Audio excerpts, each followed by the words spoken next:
Investors who know how to value a stock properly always have an eye on the future. Nvidia stock is up 2,700% over the last 5 years even though it has looked overvalued almost the entire time.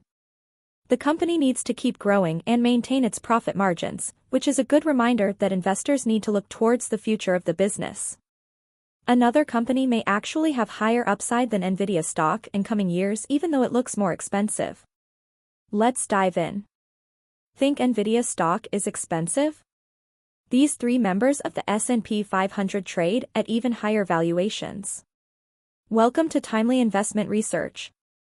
Is Nvidia stock overvalued? This question, while simple on the surface, is extraordinarily hard to answer. Many investors use a valuation metric called a price-to-earnings ratio. This popular metric is useful because it measures the stock price against a company's profits. And in Nvidia's case, its P/E ratio of 57 certainly looks expensive, considering it's roughly double the P/E ratio for the S&P 500. Then again, context is important. Nvidia stock might look expensive now, but it actually trades at a steep discount to its average P/E ratio valuation over the last 5 years.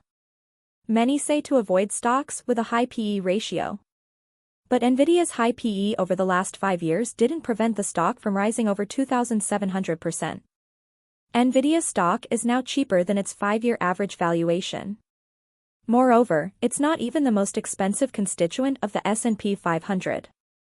In fact, Axon Enterprise and CrowdStrike trade at higher P/E ratios, as of this writing. And even Costco Wholesale has been more expensive than Nvidia at times in recent weeks.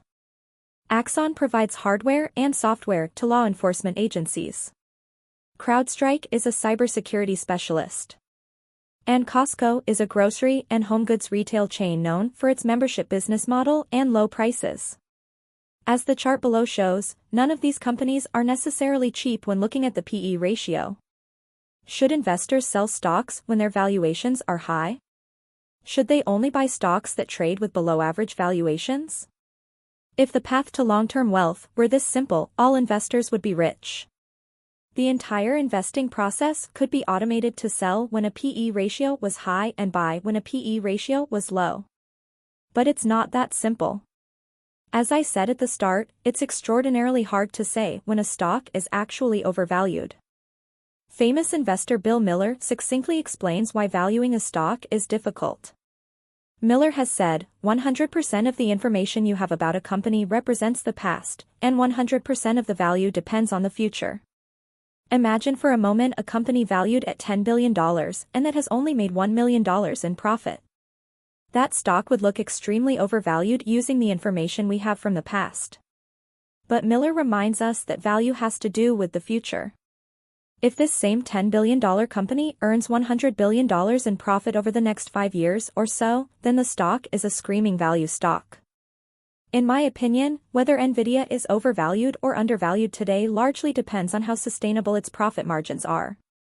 As the chart below shows, its margin has soared as artificial intelligence has fueled demand for its hardware products. I believe it's reasonable to expect more growth from Nvidia in coming years. And if the company can defend its current profit margins, then the stock likely has more upside.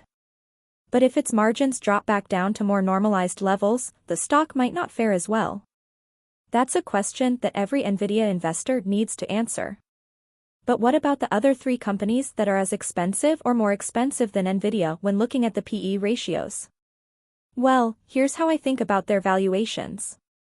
2 stocks I'm not so sure about today.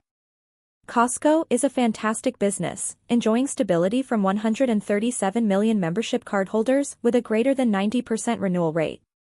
But one thing, it's not as high growth.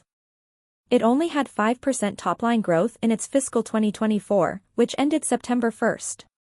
This led to 14% growth for operating income, which is respectable. But investors shouldn't expect these growth metrics to materially improve in its fiscal 2025. That's why I'm not a fan of the valuation of Costco stock today. Its valuation implies better than average long-term growth with the business, whereas it's more likely to be modest. Turning to Axon, its growth is far superior to Costco, and it should stay robust for quite some time. The company has a competitive advantage because it sells its hardware in a package with its cloud software services. Agencies are eager to renew their contracts with Axon because they don't want to find a new solution for all their data. And there are still plenty of places that aren't using Axon yet that could in the future. However, I still think there's room for caution with Axon stock today. Its growth rate has been higher at times in the past. But by contrast, its price-to-sales valuation is almost double its 10-year average. A clear winner? CrowdStrike stock is by no means the cheapest stock on this list when using various valuation metrics. But once again, value is about the future. And CrowdStrike's potential is still so large because of its market.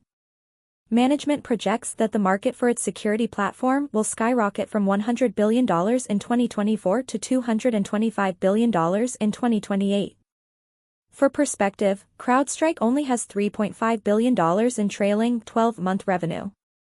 In other words, it doesn't even need to grab a significant portion of this market to have significant growth.